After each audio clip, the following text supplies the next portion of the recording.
हाँ तो चलिए एक प्रॉब्लम समझते हैं। तो प्रॉब्लम ये है कि मान लीजिए आप खड़े हैं और आपके सामने एक बॉल आ रही है और बॉल आपके सर में टकराने वाली है।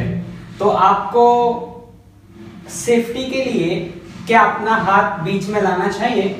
और अगर आपको अपना हाथ बीच में लाना चाहिए तो क्या उसके पॉजिटिव इफेक्ट हैं और क्या उसके नेगेटिव इफेक्ट हैं? क्या बीच में हाथ लाना हमेशा आपके लिए फायदेमंद है? तो इसको समझते हैं।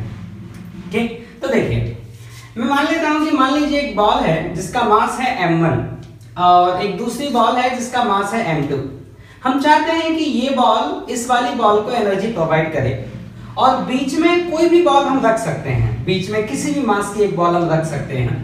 तो पहले क्या करेंगे, ये वाली बॉल इससे टक्कर करेगी और फिर ये वाली बॉल इससे टक्कर करेगी, मतलब इसको जो एनर्जी मिलेगी वो इसके थ्रू मिलेगी और इसको एनर्जी कहां से मिलेगी? इसकी टक्कर से मिलेगी।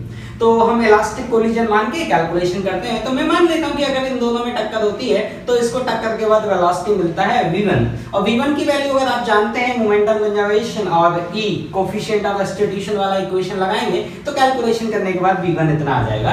फिर ये से टकराएगा, ये से टकराएगा तो आप इसका वेलोसिटी क्या हो गया v1। ये किस में है? रेस्ट में। तो इसी को कारण इसको एनर्जी मिलेगी, इसको वेलोसिटी मिलेगी v2। और अगेन आप जैसे आपने इन दोनों पेयर को सॉल्व किया वैसे आप इस पेयर को भी सॉल्व कर लीजिए और इसको सॉल्व करने के बाद आपको v2 का वैल्यू मिल जाएगा, v2 इतना आया। अब आपका m वेरिएबल है। अब हम चाहते हैं कि जो ये v2 है ना, ये v2 मैक्सिमम आए, कि जो ये v2 है वो मैक्सिमम आए। तो v2 का वैल्यू इतना है और v2 अगर आपको मैक्सिमम लाना है तो इसमें एक ही वेरिएबल है स्मॉल m। आप इसको सॉल्व करिएगा, मैंने सॉल्व किया है। तो मुझे m1 m2 फिक्स है क्योंकि जो आने वाली बॉल है वो फिक्स है और जो आपका सर है वो फिक्स है और बीच वाली बॉल सिर्फ वेरिएबल है।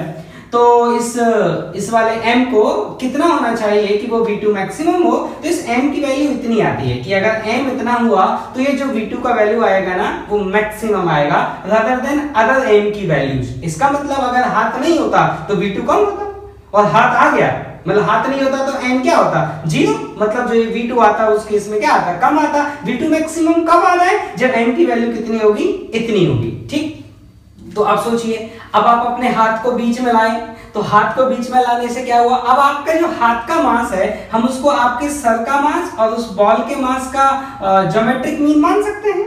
ठीक, जैसे आप मान लीजिए आपके लेट से सर का मास है लेट से 400 ग्राम, मान लीजिए बॉल का मास है 100 ग्राम। तो हम ऐसा मान सकते हैं कि आपके हाथ का जो मास होगा वो 200 ग्राम होगा। तो ये इन दोनों का ज्योमेट्रिक मीन हुआ।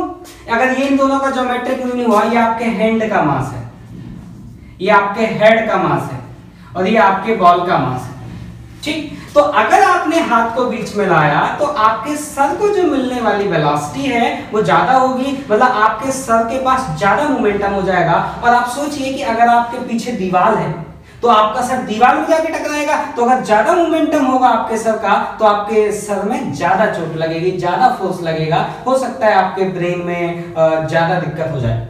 ठीक, तो इसलिए हाथ को बीच में लाना हमेशा फायदेमंद नहीं है।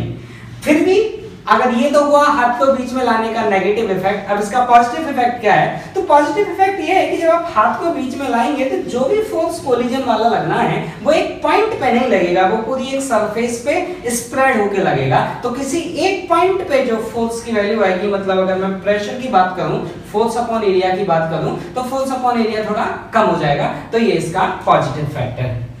ठीक,